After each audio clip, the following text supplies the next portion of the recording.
except the place you've always been. And you're going round in circles in the world you're living in. And when the tyranny of time's the only truth you've ever known, well then it's time to find a dream to call your own. When the road you're on is rising to your possibility, you can see a new horizon of where you want to be. Well, tomorrow is the promise that belongs to every day. Your life can change forever when your dream leads the way. Well, it's the calling of your life, it's finding your direction. You gotta make a new connection, you gotta find a place to start. Experience the glory of living your own story. It's the calling of your life, it's a journey of the heart.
What would you do right now if you knew you could use your compass to get past any failure? Your compass is your inner sense of direction. It's the road that's guiding you to the fulfillment of your wildest dreams. Your compass is the inner voice and inner vision and intuition and inspirations that are guiding you, prompting you, refining you to your magnificence. It's what allows you to tap into that part of you that you know can do more and be more and give more in the world. Everything that we are seeking outside of us is already inside of us. And all of the answers to every question that we have in life, we have if we go deep within. The greatest journey you can ever take is the journey of self-discovery.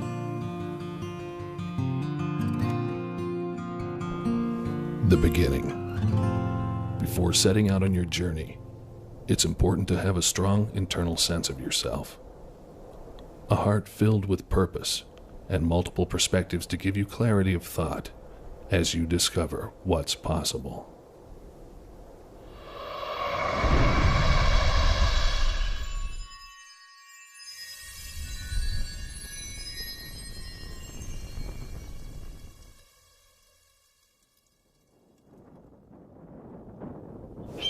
They say the first step's the hardest one. Until you take it, no dream gets done. If you wanna grow, wanna win, you'll never know if you don't begin. You hold the future, it's in your hand. So tell the truth, your heart understands.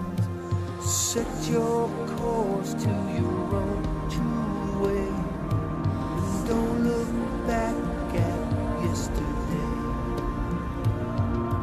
The first step leads to amazing grace. The next one takes you to a whole new place. You cry sometimes, but you'll be strong. You'll have the will to carry on.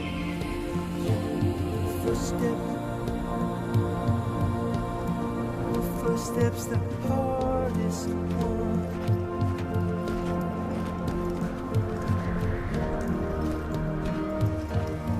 If you're wondering whether now is the time for you to go after your goals and go after your dreams, the answer is absolutely yes. What I encourage people to do is to have inertia, to get things going, and to practice what I call production before perfection, to get things going, to get the inertia going and make things happen. Just trust.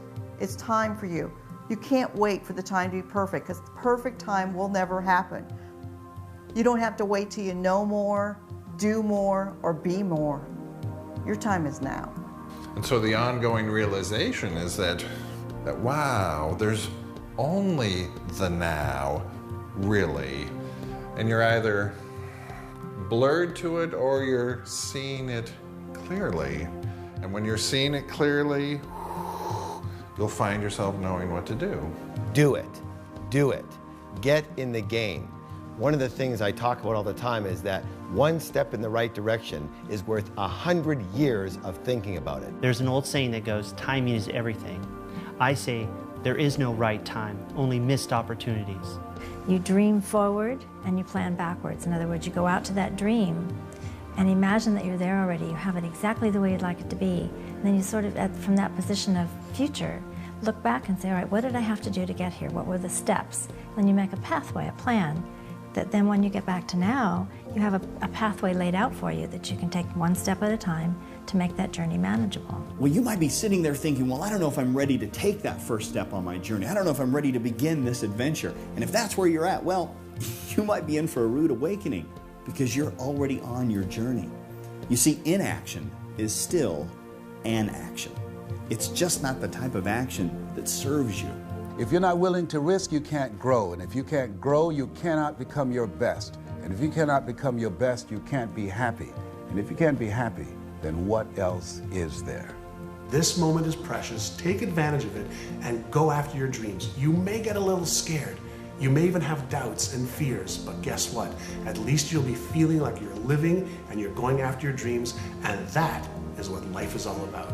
The next step is there. It knocks at your inner door.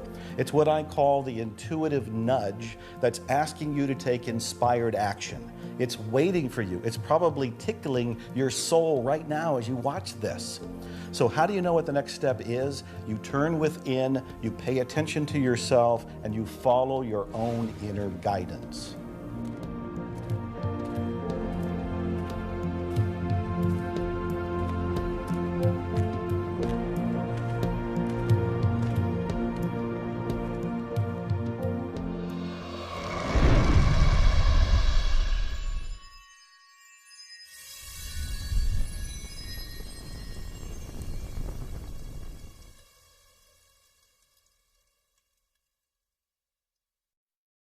Foundation is very important because if you don't have a foundation, anything that you build will crumble.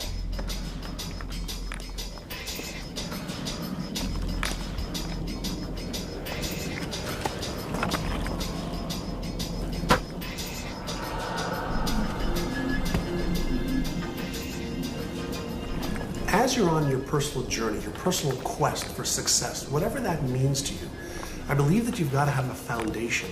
And that foundation is going to be inherent in your self-esteem. Your self-esteem is what you think to be true about yourself. And the more you believe that you have the skills and the knowledge because you've done the work, the more you can do whatever it is you choose anywhere in the world and have that level of confidence and certainty that each one of us thrives to get. I think it's very important that all of us work constantly to cultivate a sense of internal love and internal power, which most people don't have. Because you don't get in life what you want, you get in life what you are. Everybody has a set of values in life, and these values dictate their destiny. And when you know your values and you set goals that are congruent with those values, you tend to increase the probability of achievement. What are your core values? Who are you being? What do you want in life?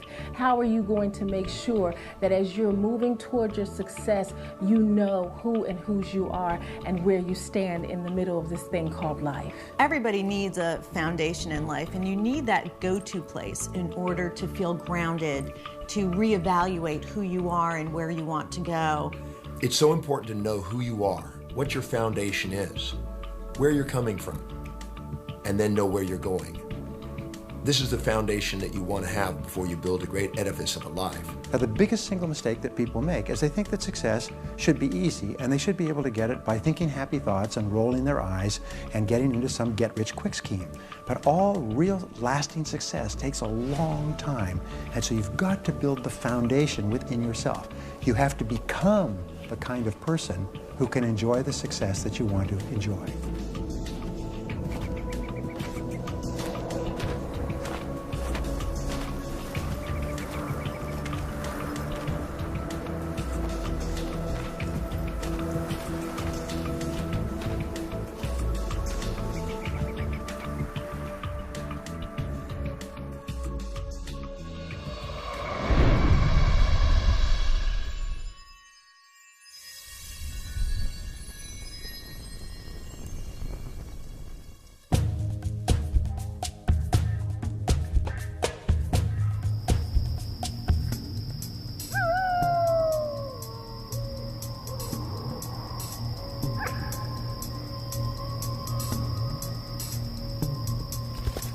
So many people change homes often throughout their lives and are in search of that feeling of being at home.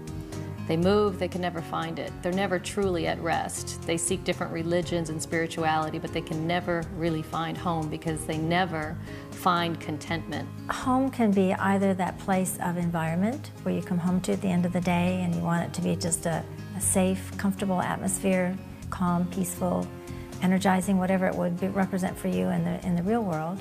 And home is also that place of coming home to self. Your home is an important place to start from. It's your springboard, it's your recuperation area, it's your grounding area, and whatever home is for you. Maybe it's your house, maybe it's your community, maybe it's your family, maybe it's your spiritual altar. You have a home you can always come back to and always springboard from again. That's what you can draw from. That strength from home, you'll be able to go out in the world and find your greatness. When we get into our home, we can find a place of security, a safe haven where we can be ourselves in spite of what is going on in the world around us. So a home, a place of your own, a place that belongs to you, is an essential part of establishing the foundation for motivation and high accomplishment. In design psychology, we say the home is the absolute basis of everything you do. Your surroundings absolutely affect how successful you will be and your progress. And what it is that you're being able to do is based on your surroundings every morning, every night. When you wake up, is it energizing? Is it conducive to your goals? Because what is in your home is reflecting who you are. And what reflects who you are will come along the way with you all the time. Home is essential to your success. You need to have this little safety net, this little nest that you can go to, that you can rest in, that you can recuperate in, that feels safe for you to rebuild your energy and your forces so that you can go back into the world and pursue your dream and follow your compass. The universe is my playground, the world is my home, and every country is another room in the house, and every city is another platform I can share my heart and soul. I really believe that this whole world is my home, and I believe having a foundation of a home that's global allows you to do things across the world.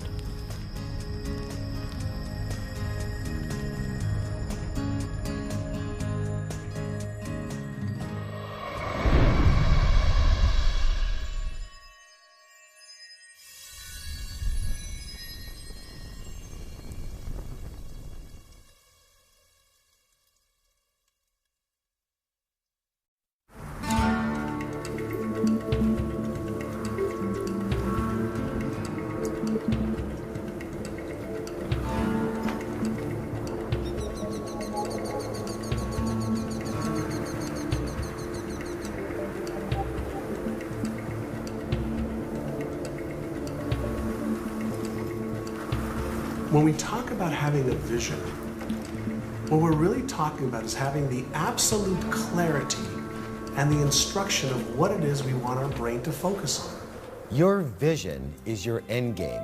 Without it, there can be no direction, nowhere for you to go, nowhere for you to start, nowhere for you to end. Clarity of thought and clarity of the vision is essential. The clearer the picture, the more direct the path to get exactly what you want. The question is, what are you looking at? That's what vision is about. What you see when you look out at life, and how are you going to move based upon what you see. Your vitality in life is directly proportionate to the vividness of your vision.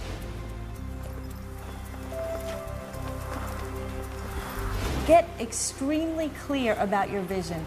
Get the most intricate details that you possibly can, right down to how things will look, the feel, the smell, the colors, the motion, whatever detail that you could possibly imagine in your mind first, you can then take action on and make that become a reality. We are giving our brain the instruction of exactly what we want it to find in the physical world. We also put ourselves in a frequency to be able to resonate with anything that matches that vision. Your vision is a dream of what's possible. Your mission is the manifestation of the possible dream through passion.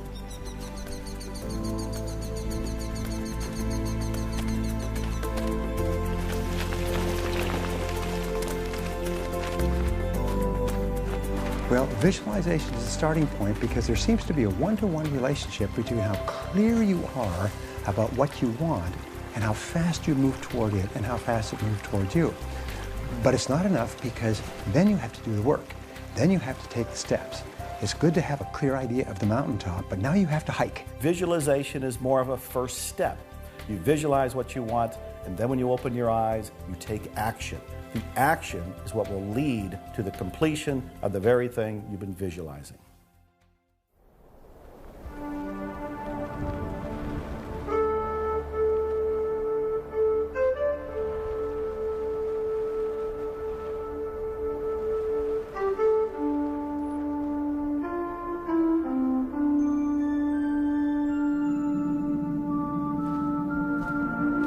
Who am I? What's my purpose? Why do I feel this way? Once I had answers, now only questions.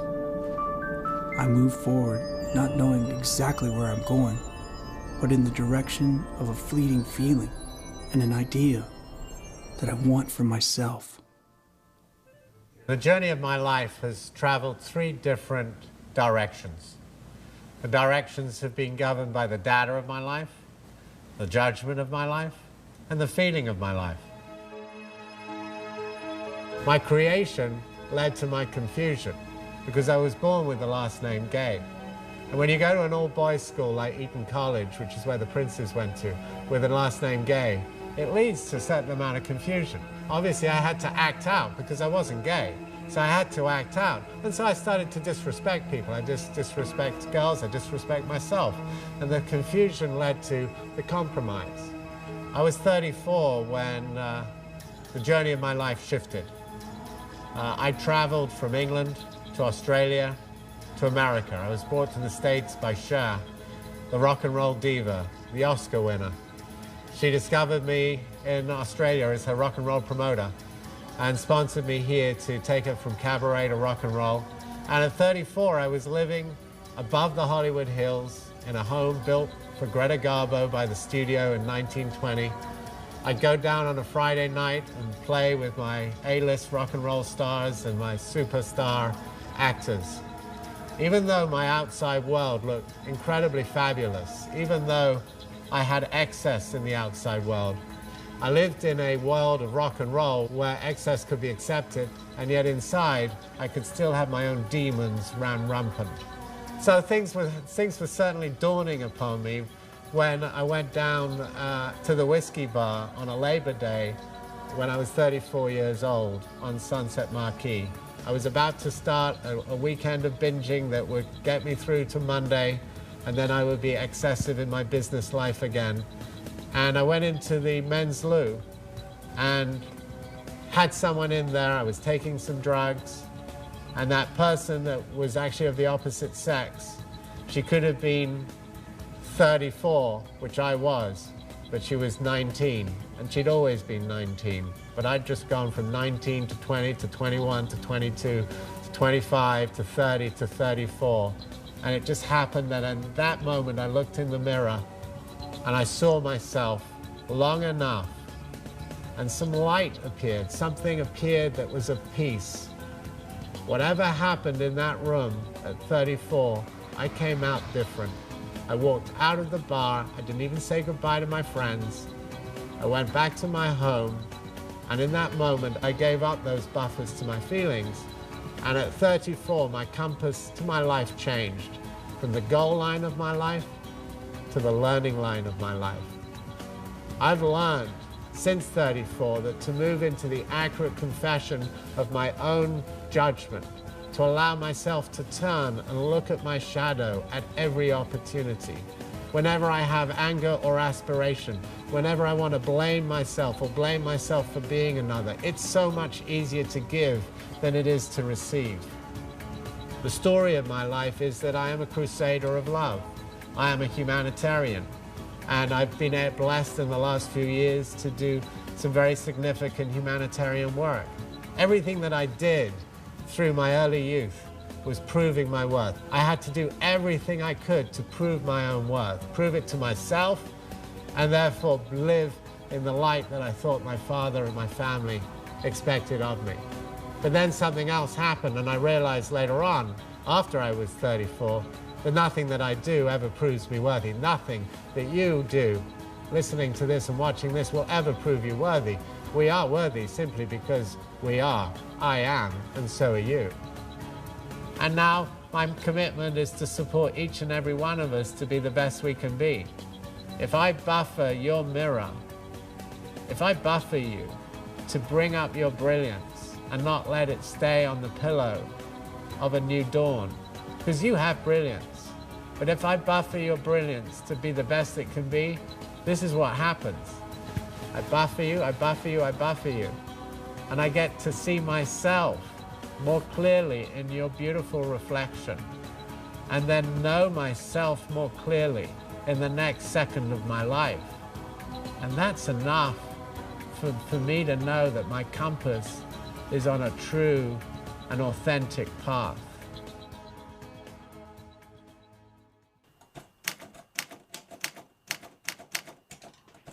On the road. You cannot control the world around you. What you can control are your thoughts, the integrity by which you live, and how you choose to make a positive difference in the world. Your life and your legacy are in your hands.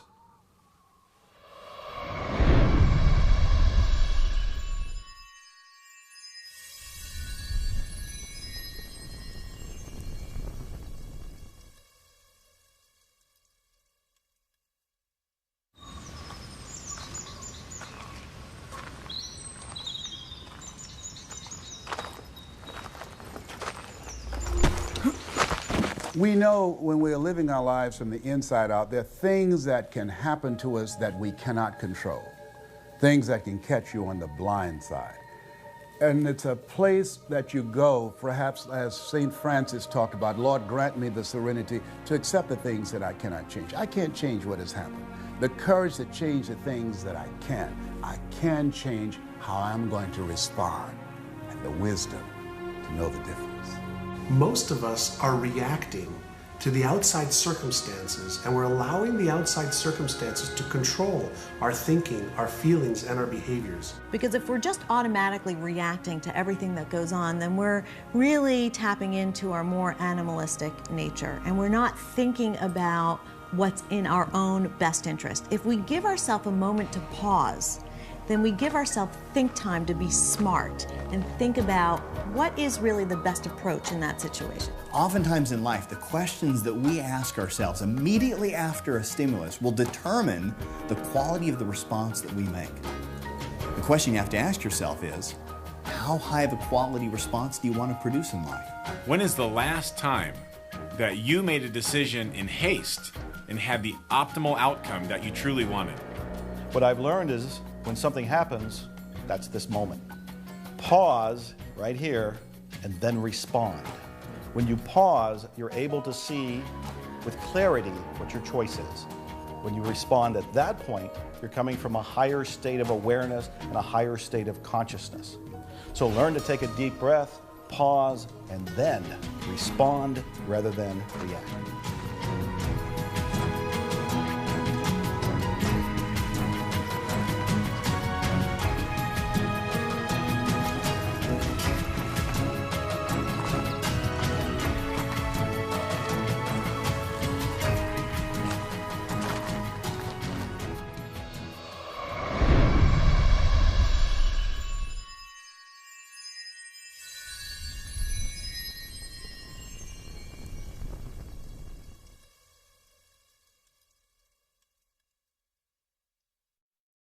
Staying focused is a matter of reassessment on an ongoing basis. Sometimes our path is not a straight line. Most often it is not. So it's about gathering all of the information that you have at that time and figuring out how you will use this information going forward to get exactly what you want. You're going to have a lot of failures, a lot of disappointments, but those are not things to stop you. Those are things that will build your character. And as a result of those things, you will grow through those things and begin to discover some things about yourself that you would not know otherwise. Start seeing the challenge as a part of the quest. When you do that, you can embrace it versus resist it. All you do every single day is you achieve one mini goal that moves you in the direction of something that's important to you. You will have this feeling of forward progress. You will be internally motivated. You will feel excited and positive about yourself. Your self-esteem goes up. You feel like a winner. You have more confidence if you just achieve one little goal at a time. You've got to hold the vision even when you cannot see any tangible results or any of the activity that you're engaged in are working. And through persistence and patience, did I say patience? Yes, patience. You continue to move forward, things will begin to appear. We have to make sure that we are not going through this thing called life malnourished. And unfortunately, we do get in places where we find ourselves mentally, emotionally, and spiritually malnourished. So give yourself what you need to make sure that you can actually deal with what you're growing through. Not going through, but growing through. Listen to something positive every day. Read 10 to 15 pages of something that will help to nourish your system, nourish your spirit, and give you what you need in order to win in the game of life. Especially on the hard days when you're getting thrashed, when life is hard, pause, breathe. It brings your attention into the now. And when your attention is then here in the now, you find yourself knowing, intuitively, viscerally, you find yourself knowing what to do in order to solve the problem that was bugging you. And remember that the date that it is today will never be the same again. Wake up in the morning when things seem slow, look at your calendar, and realize that that day is the last time you'll ever see that day, so make it good. It's very possible that you're being a passenger and not the pilot of your life. And you just have to take control and make that decision to live with intentionality. It's not always going to be easy. In fact, sometimes it's going to be very difficult. It's persistence and desire that gets everybody over that difficult hump.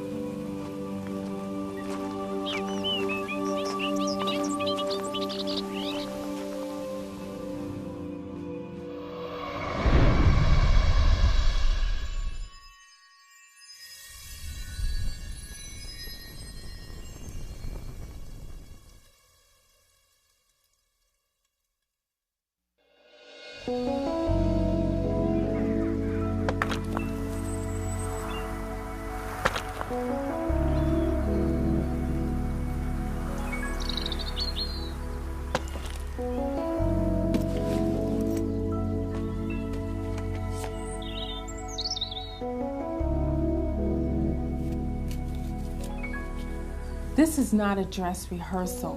This is it. So don't hold back on your ability to give. Find ways to give. Be creative about giving. Get excited about giving. There are people that need you to find a way to give into their life.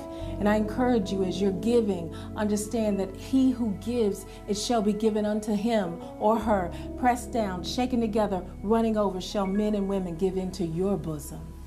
And to know that you're making a difference in other people's lives, I don't think that there's a better feeling that you can have to know that somehow either your time or your money is making somebody's life a little bit better. If we all did that, even if you don't have money to give, you can give your time, your energy, your talents, but whatever you give back, you get to keep.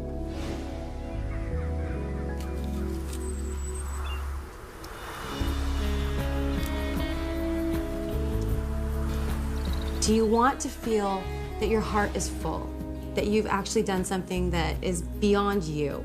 You need to give back. The times when you're feeling the lowest, the times when you're feeling the most down, that's the time you need to be giving back, because when you give back from there, it creates a sense of abundance. It creates within you a sense that you have more to give. And by having that sense that you have more to give, you start to tap in to that inner resource that allows you to do more, be more, have more, and create more in your own life as well. When you start giving, you become part of a community of givers. You start attracting people like you. And there's nothing better than being part of a community of people that are giving back to the world, because they have a much bigger vision. They are here for changing the world in a big way. And when you give back, it gives us a sense of that connectedness. And it's so important because it allows us to know that we're not alone. And I can't stress how important it is to realize that we are all a part of the same quest.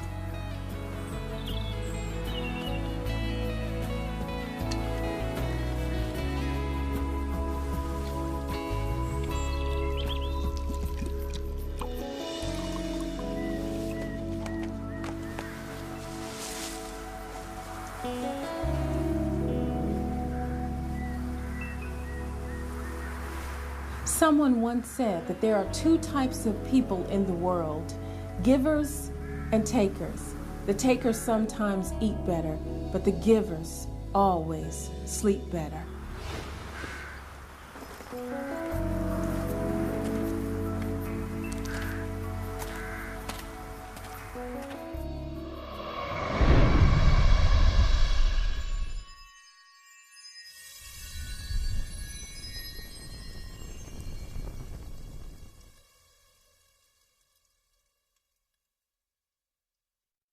How many people do you know that sit there and say, oh, I really need to lose the weight, and then they keep eating unhealthy foods? How many people do you know that sit there and say, oh, I can't stand my job, and then they keep going back to that same job day after day after day?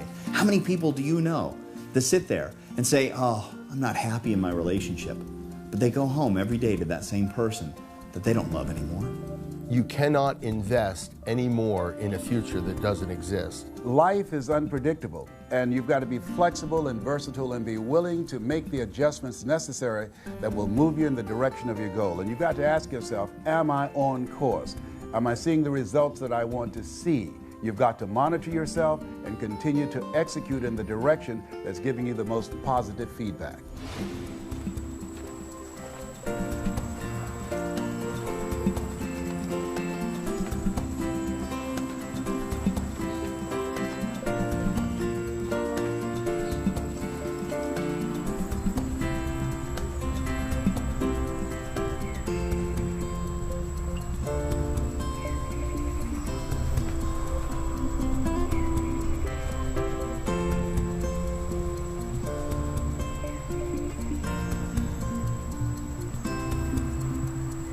One of the biggest mistakes that people make is heading down the wrong road for far too long. There's no reason for that.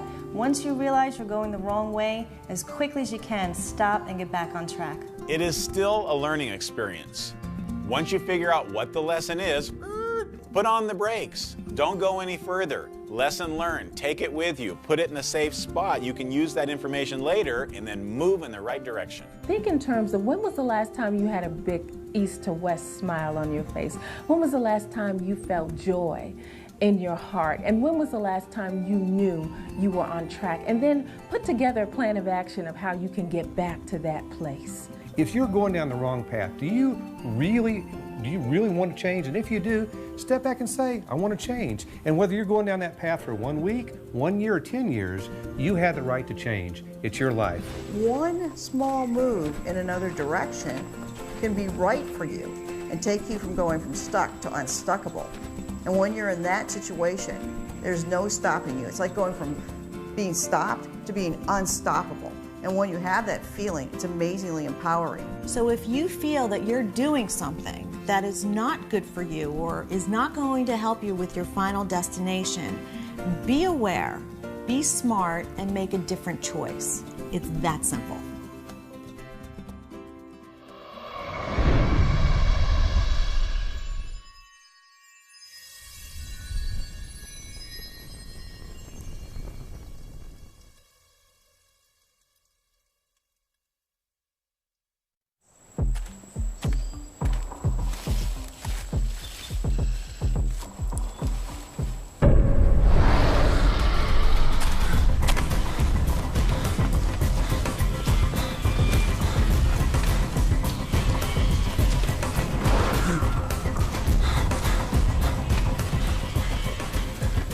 Courage is that place we find within the depths of ourselves where we take an action even if fear is present.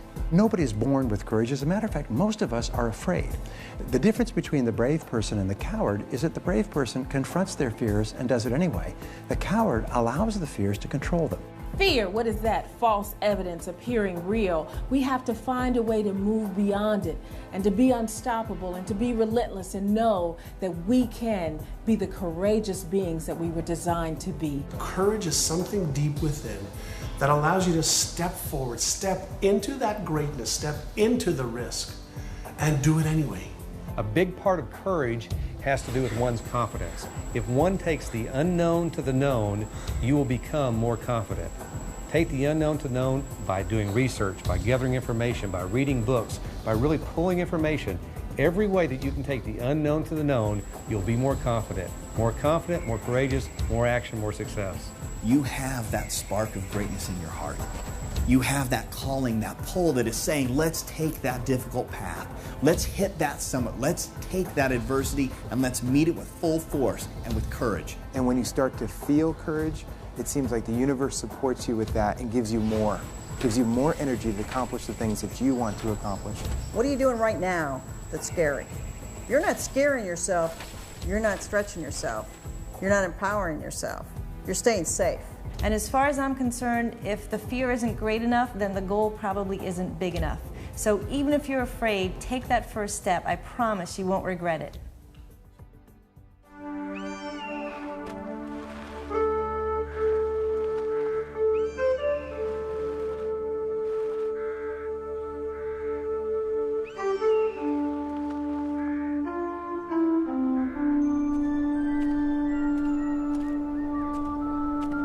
With every step I take, purpose. Every path, opportunity. Every failure, confidence. When I didn't think there would be a tomorrow, there was. I am still learning. I was born in Hong Kong, second daughter of a very traditional Chinese family, which if you know anything about traditional Chinese families, that's a very bad positioning. My parents were not, especially my mother, was not very happy to get a second daughter. In fact, to put it mildly, she was rather upset about it to the point that she left me in the hospital for the first 3 days. My birth was followed by the birth of 3 boys, so it really cemented my position as being very unwanted. And from there, I really experienced what one would call being an abused, neglected child. From there, I was blessed to have a grandfather who gave me my name, Hey Li. With that name, I knew that somebody really cared about me and thought I was worth something, that I was going to be destined to be something great. So with that in my internal makeup, I was able to circumvent and escape some of the mental abuse and physical abuse I was experiencing. And life was pretty tough, but not as tough as what I found out at age 11 that my classmate Rebecca had. She and her family of 5 total lived in a room and shared a kitchen and bathroom with 2 more families, and they didn't even have enough to eat. I realized that there were people in life in even much worse shape than I was. I wanted to make a difference in their lives because it didn't seem fair, it didn't seem just that with 2 working parents that they couldn't feed and clothe the family properly. And so my mission in life, my compass point was to make a positive difference. Armed with that knowledge, packed up my bags and came to America as a young student, working my way through school, did my undergraduate and graduate degree in 4 years in foods and in nutrition and economics, my master's in economics, so that I could go help make a positive difference in people's life. I stepped forward again, found a job with a company that had the same perspective as I did, and more than that, they were willing to take me as I was, a small immigrant woman of color, and take me and rate me and promote me based on my merits. Great story for me, because having been discriminated on every account by that time, that was a wonderful place to go work, make a difference. And that was May Department Stores International, which is now known as the Macy's Group. I joined them, and as they can say now, the rest is history. I went from there, Vice President of Nike, President of Reebok Apparel Products and Retail Group, and CEO of Veda. And leaving all that to start my own foundation, because I never forgot, whether when I was working as a corporate individual or as a personal life, that my purpose, my compass, was to make a positive difference. So when I was with Reebok, we were able to establish labor standards throughout the world of how our manufacturers would treat their employees, what kind of hours they could keep, what kind of ventilation, lighting, all the things that so many of us in America take for granted had to be established. And there was something that made a difference for all the workers that we work with, but eventually the whole industry. It was something I'm really quite proud of, because I remember the times when I was young and did that myself. People ask me at times, what about your mother? What is she doing now? Isn't she so proud of you? And the short and long answer is, well, no. And people are so disappointed when they hear that. They think, oh, that must be so devastating. But I say, stop for one moment. If you're looking for approval from outside, whoever it is, you will never be happy. You have to allow them to be who they are, and for you to be who you are, and just accept that. My father died many years ago in a plane crash, but before he died, I felt like we had peace. Even though he never told me in so many words he was proud of me, I know in some level he was. So for me, I'm very at peace with my family, and I appreciate who they are, who they were, and what they've given me, and I'm really very grateful. The one thing I want everybody to know is that you, every one of you, have what it takes to get what you want. It's inside of you. Just go back inside. Don't listen to the tapes from outside, from everybody else telling you what to do, what to love, who to date, what job to have, what car to drive. You know what it is that you need. Go back to your inner wisdom. Listen to your voice, the voice that has been silenced by all this outside tapes. When you get back to that point, find out what is your compass point, and from there, you will live the life that you are born to live. And I promise you, you will find the peace and happiness you're after.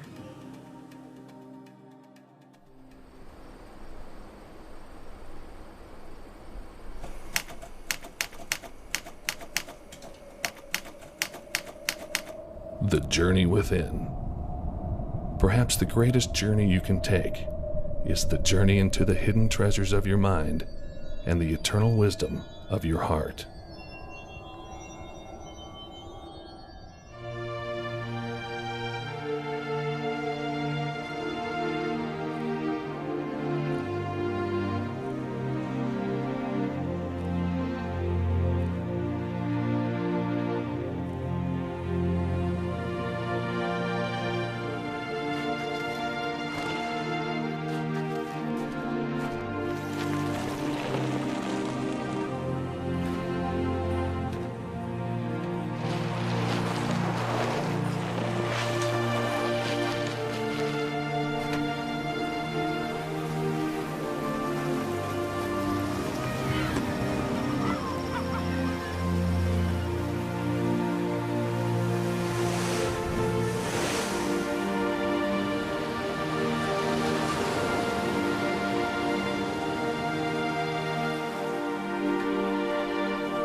The greatest breakthrough discovery in human potential is that you become what you think about most of the time.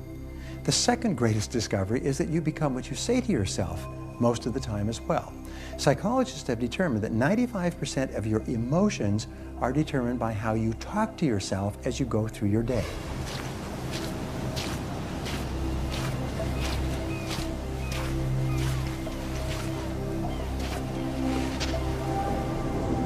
What am I gonna do?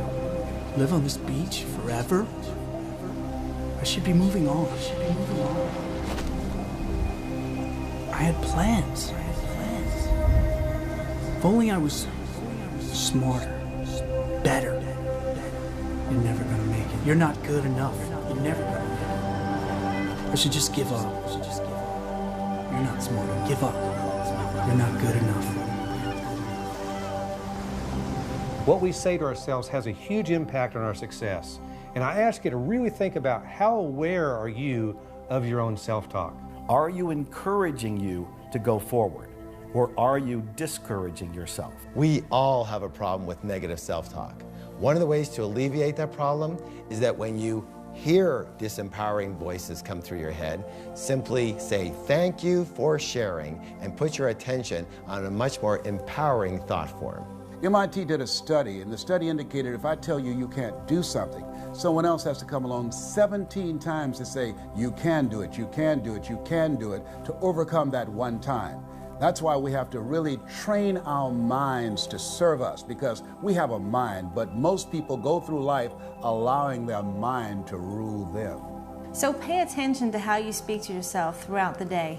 And when you find yourself saying negative thoughts, turn it around and say things like, I'm strong, I'm confident, I'm unstoppable. That will move you much closer towards the direction of your compass. Because it's so easy to get caught up in self-attacking negative thoughts. I mean, our brains are really good at that. So sometimes a positive affirmation can help us to feel better. And I think that's really the key. Affirmations are a great tool to help you reprogram your mind, to help you reprogram the subconscious mind, which is responsible for what you think about yourself, what you think about, and what you do. You're never gonna make it. You're not good enough. You're never gonna make it. You should just give up. You're not smart enough. Give up. You're not good enough. No. I won't give up. I will carry on. I am strong. I am smart.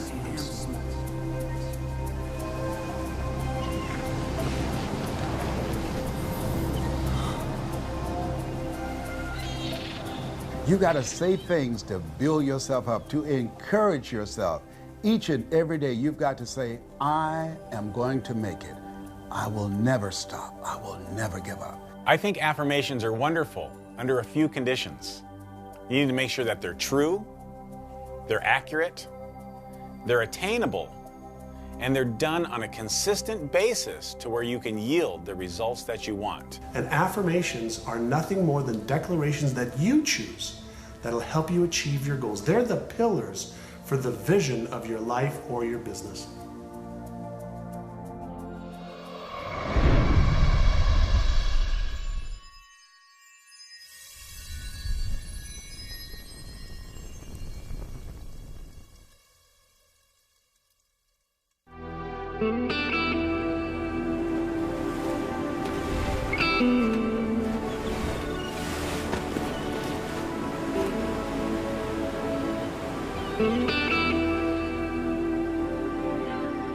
It's so important to have your own compass, because when you have your own compass, it's being true to who you really are. There have been times where somebody has tried to follow in the path of somebody else, maybe a father, grandfather, a mentor, and they found that it was like putting a square peg in a round hole. It just didn't fit. There's something that we're meant to give to the world that only we can really know if we just plug into ourselves and somehow plug into an intuition or inner drive. No one else can tell you who you should be in the world. It's just not the way our minds and bodies are meant to work. You need to look deep inside you, because the things that truly will allow you to grow and to get to your greatness all come from within you. You got to go inside and find those things. Let them come out. Only you know exactly what you want in your life and how you want to get it.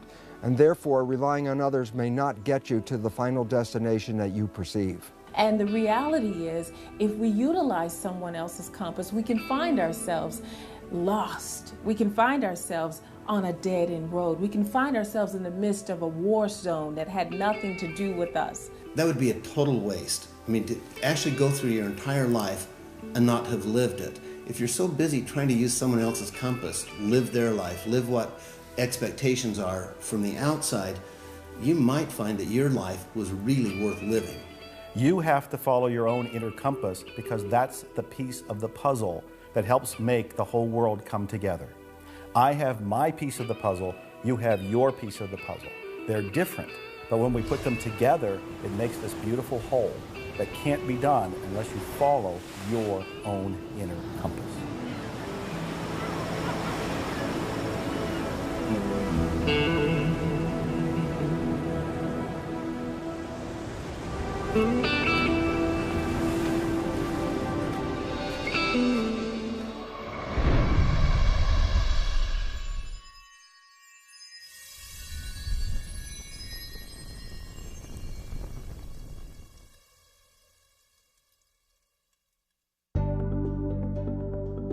Everything first exists in spirit, and then it materializes. I don't believe that we could animate our bodies, move our bodies, direct it purposefully towards some objective without having some degree of inspiration driving us. Every second, 10 million of my cells are dying off, and 10 million new ones are being created. Every second, 100,000 reactions are happening in every cell of my body. That's 10,000 quadrillion things happening in my body without me thinking about it. That's the spiritual side of my being. That's the intelligence that gives me and you life.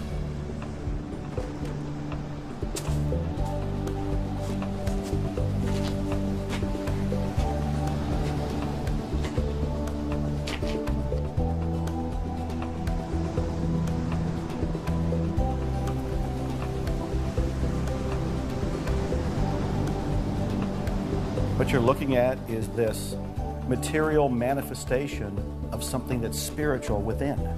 The spiritual and the material are two sides of the same coin. Everything that you see out there in many ways is an illusion, because it looks like it's real, but it's really spirit which has taken form in a concrete way. Listen, we can't control everything that happens in our lives, but with spirituality, sometimes we get a sense that sometimes things don't always happen in our time frame, in the way that we want to have happen, but it doesn't mean that it won't happen for us. So being in touch with a spiritualism helps give perspective that it's not only about us, that there is a bigger picture out there, and I really think it helps us with achieving our overall goals. Spirituality reveals that we are connected to everything that exists on this planet. We're not isolated individuals, but part of a larger whole, a larger part called humanity. When you realize it's all spiritual, life becomes a game. It becomes something that's much more playful. The stress is removed. You still go for things, you still have bumps in the road, but you realize that it's a spiritual journey. And I don't think that you can learn it or discover it for you until you're ready. And no one can force it on you. No one can make you want to learn it. But when you embrace the concepts and you embrace the idea, you will become more of a whole person than you ever imagined you could possibly be. But once you get connected to the spiritual part of yourself, the spiritual part of your being, you understand that you do not have to look at the circumstances and the situations in your life and feel as if that's it. Understanding that you are a spiritual being who has come here to have a human experience.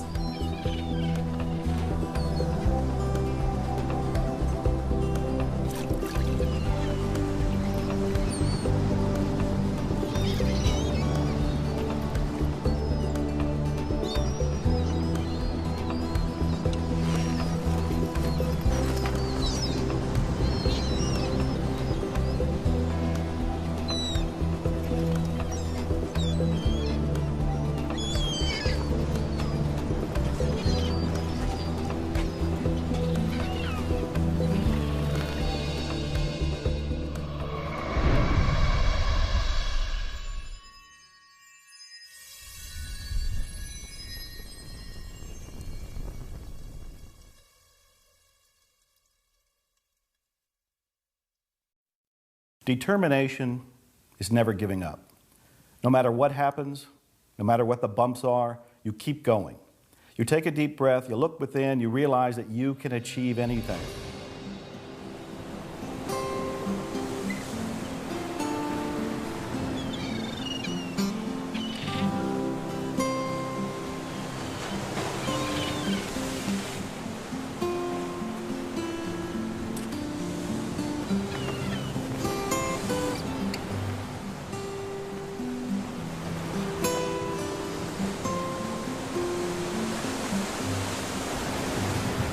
People who have no determination at all, they just lack complete focus and desire. They kind of stagnate in mediocrity. Without determination, you don't have any fuel for your dreams. Great things don't happen to people who give up. Great things happen to those who stick with it. When things get tough, remember what it is you're really looking for, what you're going for, and you'll get past it. And also remember who you are. Come from that sense of identity and sense of self, because then you know that you're moving on your own pathway, and that creates the stick-to-itiveness. Determination is something that'll keep you going no matter what. If you are serious about achieving your goals, if you really want your life to be a masterpiece, determination is going to change your life. Make a decision, stick to that decision, and have the relentless pursuit until you achieve that goal and dream. You will never be able to taste the sweet flavor of success until you are willing to endure the bitter taste of failure. Ladies and gentlemen, when you are in life, you will taste failure, and it will not taste good. It will be bitter, and you have to move forward, get up off the canvas of life, and understand that giving up is not an option. Persistence is your measure of your belief in yourself and your ability to succeed. And every time you persist in the face of disappointment, you become stronger, you believe in yourself more, you develop greater self-discipline, you develop greater confidence, and eventually you reach the point where you become unstoppable.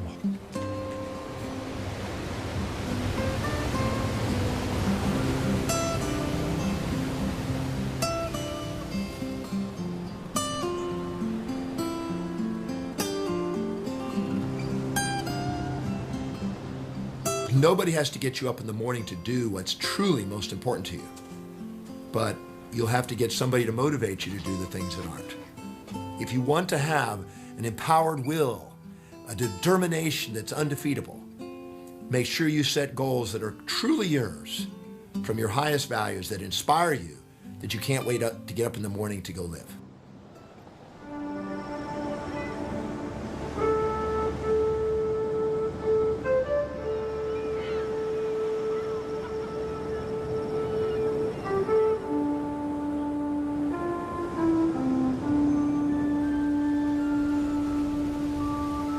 I've made one of my greatest discoveries, peace. It was buried deep within me, and now I can finally see. I see the road ahead, and for the first time in a long time, I can see myself.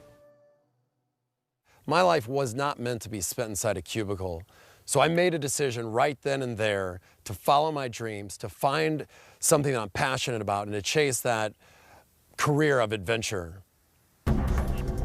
I'm originally from Texas and then grew up in Virginia and ultimately St. Louis. And ever since I was a kid, I was always getting into trouble outdoors, running around, playing with snakes, running through the creeks, digging in the mud, and just loved being outside. I would leave in the morning, I'd come back at night for dinner, and that's what I would do every day. And that led to really enjoying and loving being in the Boy Scouts. Looking back, I see what a huge impact the Boy Scouts and becoming an Eagle Scout had on me. It gave me the confidence as a kid that I carried with me in life. I let successes like this drive me, not failures. So for me, it was, I realized, hey, I can set my goals as high as I want, the highest thing there is in Boy Scouts, and achieve them. And from there, it just led, in life, I've always tried to set high goals and go about achieving them. So Boy Scouts to me was a very instrumental part, a huge stepping stone to my life and the future ahead. In high school, my focus was on academics and sports. I played football and loved every minute of it. Then, when it was time to go to college, I decided to narrow that focus and major in business because I thought that would give me the most options outside of school. After graduating college from SMU with my 2 degrees, I decided to pursue a career in the internet industry. The internet was booming, it was so exciting, there was so much going on, and I thought it was the next stepping stone for me because I love the outdoors, I love adventure and all the challenges that come with that. So I thought this career would be a replacement for all of that. It's not that I didn't like my office job, but I didn't love it either. And I wanted to feel passionate about what I did. I wanted to feel the way I felt when I'd summit mountains or swim with sharks. So I had to figure out how I could make that my career. And then totally out of the blue, an opportunity came about to be on the show Survivor. And it came about a month later. I'm stuck on an island in Panama, not knowing what's going on, but realizing that when every single thing was stripped away, money, anything material, everything taken away, I was as happy as I've ever been. Just living off the land, catching food, you know, playing this challenging game, but at the same time very strategic. So I was using a lot of the things I learned. A lot of the skills as an Eagle Scout definitely came into play. And then that show ended and I went back to my regular job. Then I really started thinking, my biggest passions in life are outdoors, adventure activities, and challenges for myself, both physically and mentally. My compass really moved me. When I got back from Survivor, I went back to my job, and while I was happy in my job, I was being challenged, and it was a great career path that I was on. It just wasn't really my passion. I wasn't running out and telling people, oh, listen to my new project, listen about this and that. So I started looking for something else, and my compass really changed when I started to go into adventure travel and when I started a production company. And I started not loving what I did, but doing what I loved. And that was the biggest change in my life. And now I'm doing every single thing that I would be doing in my spare time as part of my job. And it's unbelievable. Everyone has something that excites them, that moves them. Unfortunately, some people don't have jobs that affect them in that way. I know change may seem intimidating, but it's essential in life. And all of us have what it takes to make these changes that will make us the happiest we can be. Right now, I'm happier than I've ever been in my life, and it's because I'm really living my passion. My job is working in production projects all over the world where I get to share my adventures with people and tell stories, and I'm growing myself, I'm teaching other people, and it all happened because I really went out and I chased my dream to do something outdoors, to do something that involved travel, but to still use my education and running productions and being involved with all of it, and it's unbelievable. Now, I know everything that I do may not be for every other person. Some of it might be a little too dangerous or uncomfortable or just flat out not fun, but the bottom line is I'm doing what I love and what I'm so passionate about, and I think, you know, life's too short not to do that. So the one thing I would say to people is go out, find out what you love, set a goal, go after that, stick with it, and chances are you're going to be so much happier than you are doing whatever you're doing today if it's not along that line.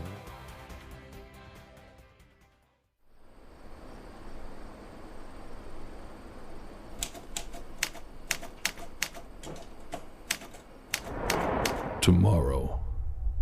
Life is unpredictable. You don't know what tomorrow will bring, so embrace the future with valor and continue to blaze your own extraordinary path.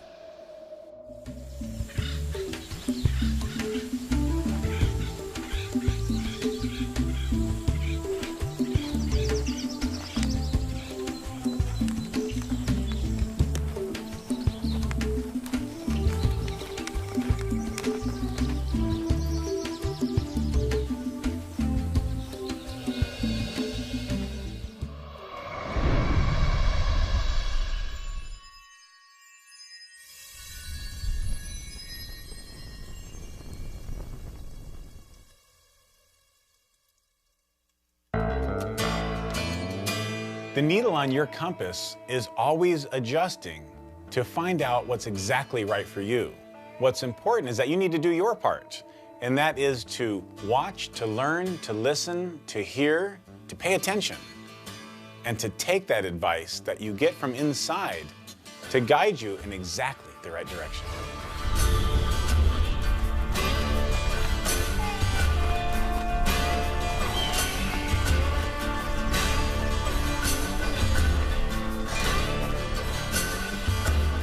There are going to be setbacks. disappointments, modifications, delays, sickness, deaths. There will be challenges. You will feel off center. You will get new insights, new revelations, new things that will come to you. The question is, how will you deal with it? Be still, go within, and then move accordingly. You get influenced either in large ways or in small ways, but every day something changes you. Be prepared for it, embrace it, and move forward. Remember, life is a continuous progression of changes and difficulties and ups and downs and trends, and your job is just keep moving forward. Be open to the experience. Stay connected to current reality with curiosity, and enjoy the ride. Hang on. It's not like you were moved once and then you just somehow play it out. You moved once, it set a new direction, and then the new direction is to just always be compassing. Pay attention to the opportunities that are there and trust that that's where you're supposed to be. And keep going. Don't do things that are insignificant, that are going to waste your time. Be determined to choose things that are going to make your life more abundant and more fulfilling. And though the values will change along the way and the destinies, the summation of all your destinies will make up your life journey. Your soul calls your life's journey. Your mind plays with the destinies. Your physical body will adjust them. You will refine them along your way. That's how you master your life. So when your compass moves you one more time, what do? You celebrate it. You welcome the challenge. You take a deep breath, you put a smile on your face, you look up and you go, I'm going to do it. I'm going to find out what's in me. I'm going to go forward and accomplish this. And as I do that, I will keep growing. I'll keep stretching. I'll keep daring something worthy. My favorite phrase, dare something worthy. As your compass moves you, go with the flow. That's your divine mission.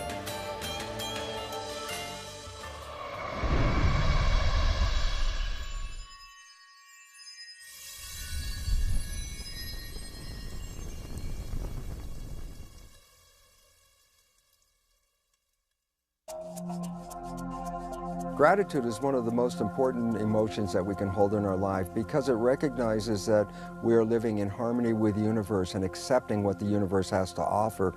And in this way, the universe provides us more of the same.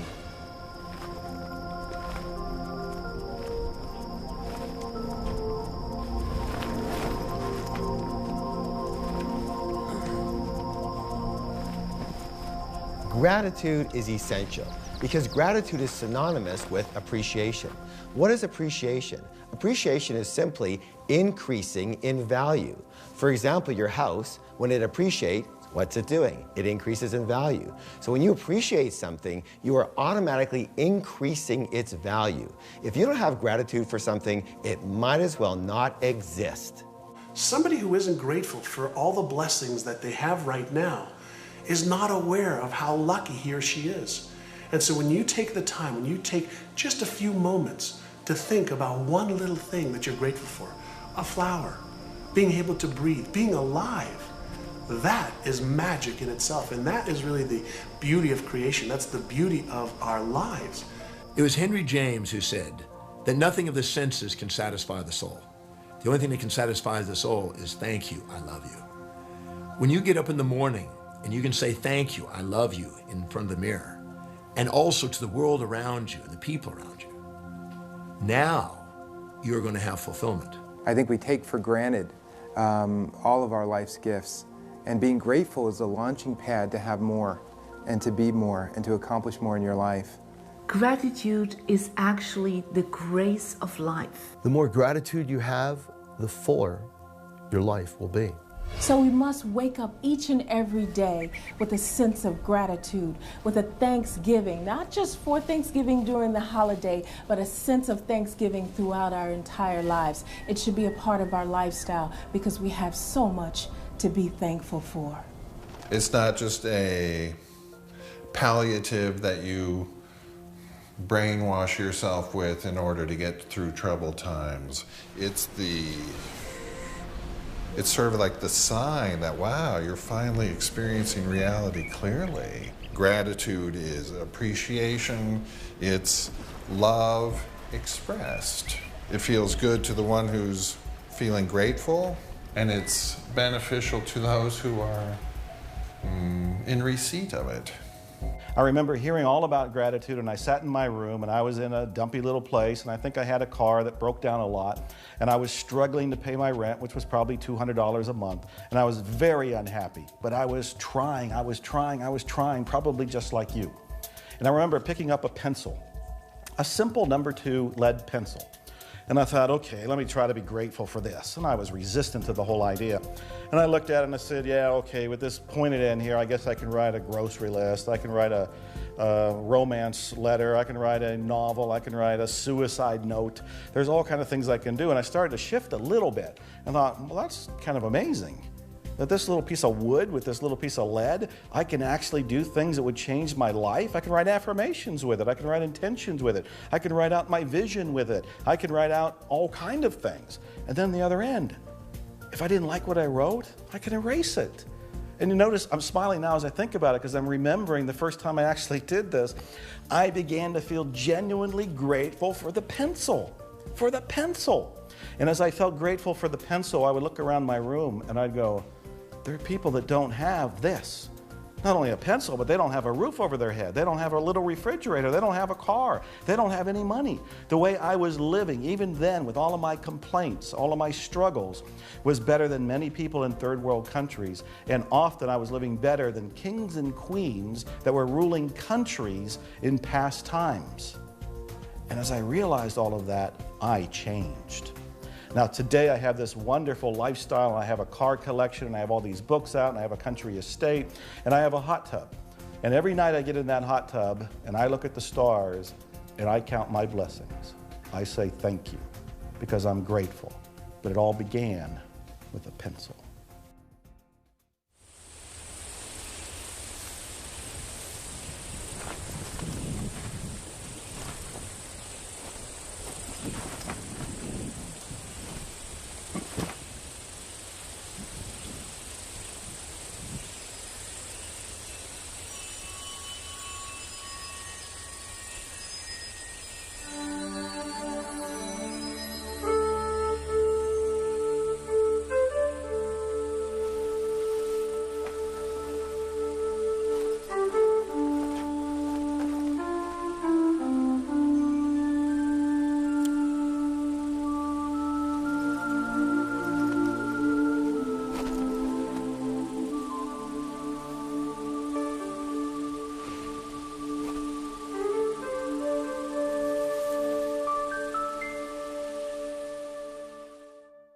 In April of 2005, I woke up in the morning with what I thought was a bad case of the flu, and Carol, who was just my girlfriend then, insisted that I go to the hospital, and I went to the hospital, and they didn't know what was wrong with me, and when I woke up 3 weeks later, I was in a different hospital and had no hands and no feet.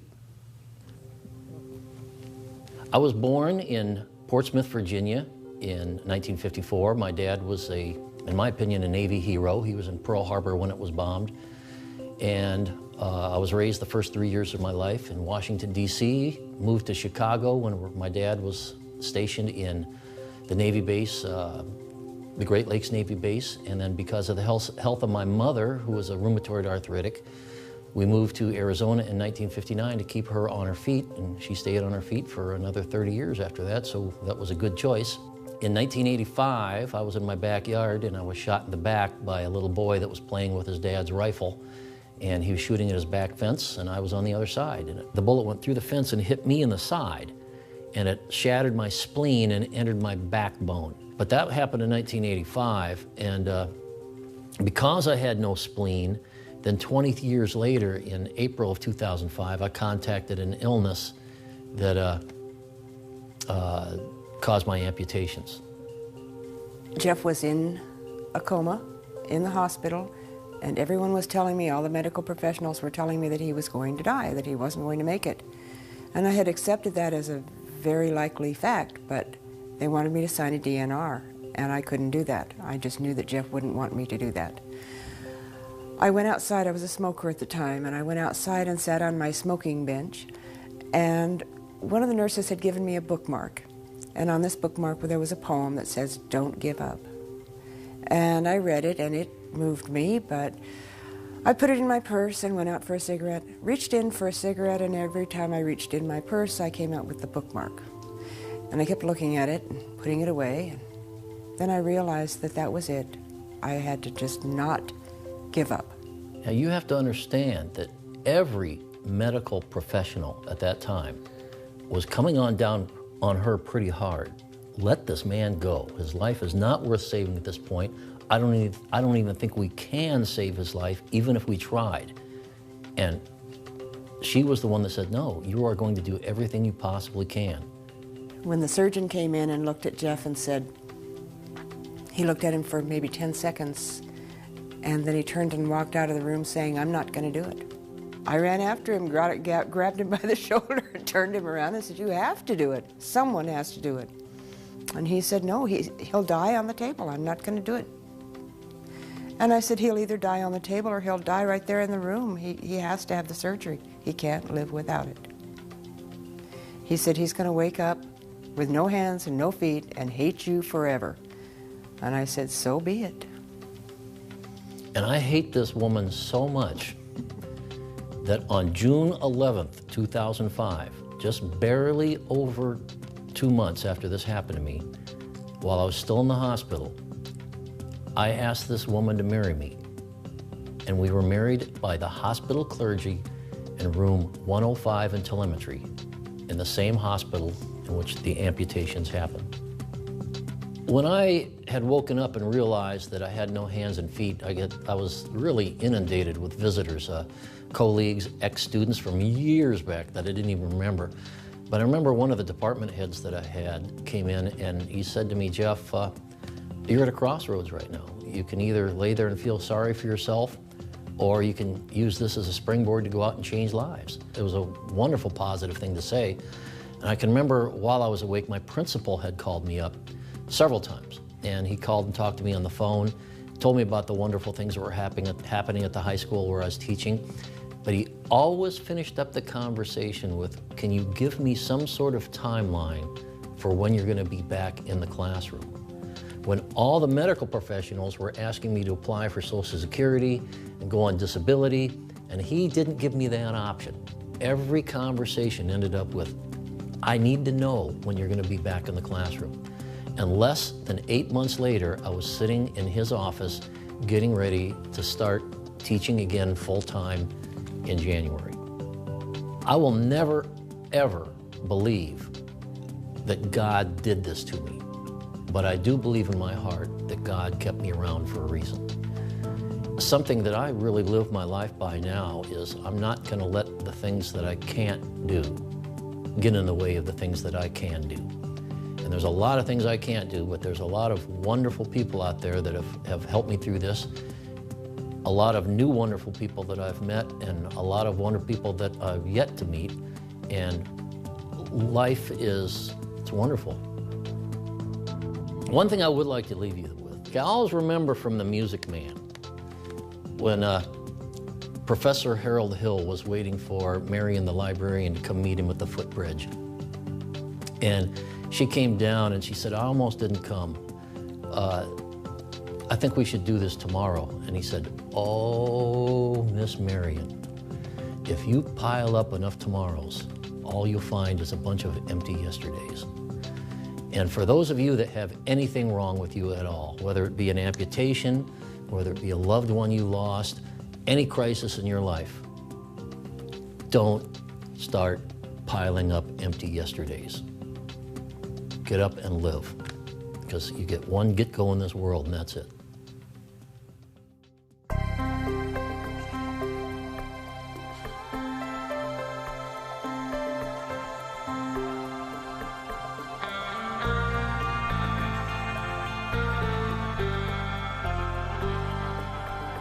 There's a reason why a lot of times we find ourselves having the same New Year's resolution year in and year out.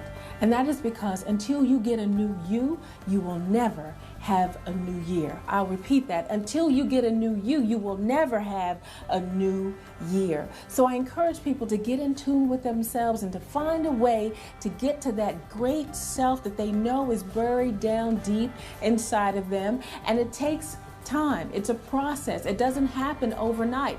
The reality is we live in a society where we're standing in front of the microwave patting our feet, and we want everything like yesterday. But success is a process. So be patient and know that your time will come. What would you do if you knew you couldn't fail? That's when you use your compass. That's when you trust that your compass is there to guide you and you go for it. It is extremely powerful to set your own compass, be true to your own highest values, be clear on your own inspirations and vision, and follow the path with a machete and create a completely new trail that's true to you. Keep this in mind. For every moment you spend focusing outside of yourself, trying to find an answer, you're sacrificing 1 minute that you could be looking inside yourself where the answer's been there all along. Imagine you're going down a 2-lane road. You have speed bumps on both sides that tell you when you're going out of your lane. As long as you stay in your lane, all is well. You're following your path. When you hit one of the bumps on the right or on the left, all it is a little jolt. It's waking you up to say, oh, get back in your lane. Stay on your path. Follow your compass. It's not thinking about the ideas. It's not becoming aware of the ideas. The most important part of our life is actually putting the ideas into play and using them to run our lives. That makes all the difference in the world. How many opportunities are you missing?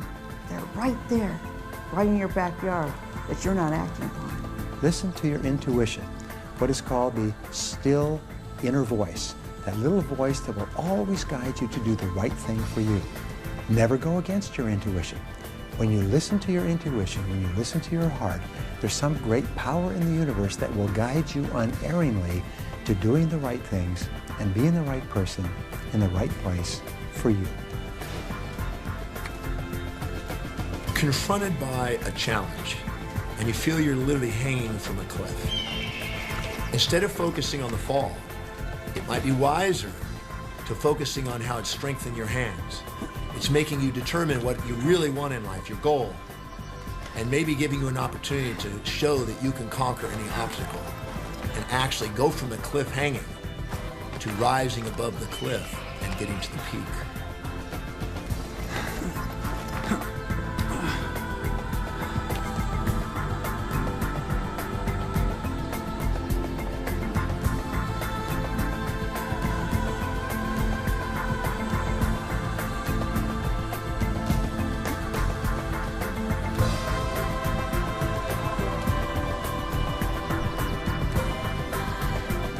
Life is alive. And when you get into the flow of the movement, it'll feel like you come to life. It'll feel like you come to life once again. So remember, every time the sun touches your face, you can understand and know that you are special.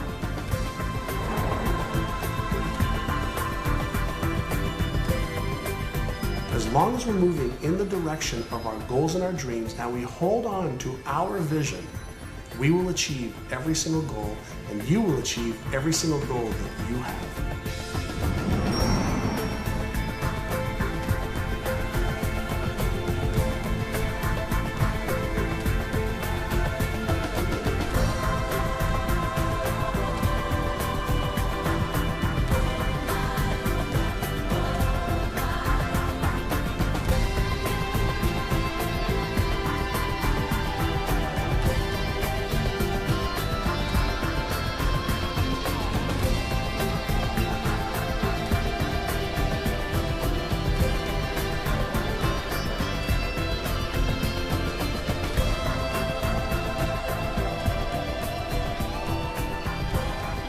The sun rises over a new world. We still hurt sometimes. We still cry sometimes. But we carry on. We feel. We see. We talk. We live. I am strong. I am confident. I am here. I am ready. When the end comes for you, let it find you conquering a new mountain, not sliding down an old one. Many people die at age 25 and don't get buried until they're 65. Your life has value. Decide with the compass of your life that you're going to make a mark, that you're going to live your life in such a way that long after you're gone, buried in your grave, the impact of your life will continue to show up long after you're gone.